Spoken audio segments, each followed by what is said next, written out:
తెలంగాణ రాష్ట్రంలో బీజేపీకి ఎన్ని కేంద్ర మంత్రి పదవులు వరించనున్నాయి?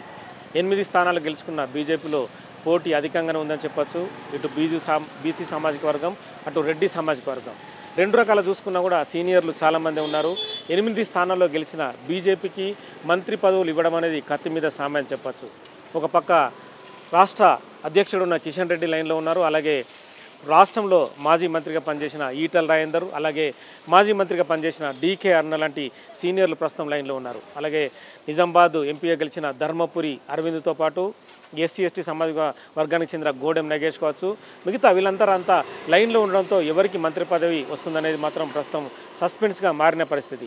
మరి డీకే అరుణకు కేంద్ర మంత్రిలో చోటిస్తే కనుక కేబినెట్ బెర్తు దక్కే అవకాశం ఉందని కొందరు నుంచి వినిపిస్తుంది. అలాగే ఈటల రాజేందర్ కూడా మంత్రి పదవి కోసం పోటీ పడుతున్న పరిస్థితి.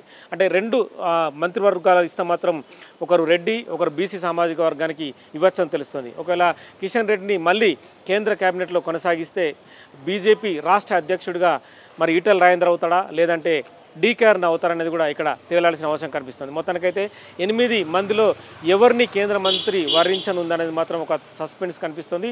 మరి చేవెళ్ళ నుంచి గెలిచిన కొండ విశ్వేశ్వరరెడ్డి కూడా లైన్లో ఉన్నారని చెప్పవచ్చు. ఎందుకంటే తను కూడా గతంలో ఎంపీగా పనిచేశారు, సీనియర్ లీడర్గా ఉన్నారు. మొత్తానికైతే 8 మంది ఉద్దండుల మధ్య ఈటల రాజేందర్, డీకే అరుణ, కిషన్ రెడ్డి, ధర్మపురి అరవింద, గోడెం నగేష, అలాగే కొండ విశ్వేశ్వరరెడ్డి. సో వీళ్ళందరినీ ఎవరిని కేంద్ర మంత్రులు అలాగే కేంద్ర సహాయ మంత్రులు ఇచ్చే అవకాశం ఉందని మాత్రం కొద్ది రోజుల్లో తెలిసే అవకాశం కనిపిస్తుంది.